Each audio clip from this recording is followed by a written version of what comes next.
कलिकल्मषनाशिनि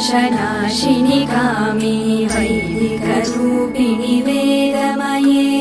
क्षीरसमुद्भव मङ्गलरूपिणि मन्त्रनिवासिनि मन्त्रनुते मङ्गलदायिनि अम्बुजवासिनि देवगणाश्रित पादयुते जय जय हे मधुसूदन कामिनि धान्यलक्ष्मि जय पालय माम् जय वरवर्णिनि वैष्णवि भार्गवि मन्त्रस्वरूपिणि मन्त्रमये सुरगणपूजित शीघ्रफलप्रद ज्ञानविकासिनि शास्त्रनुते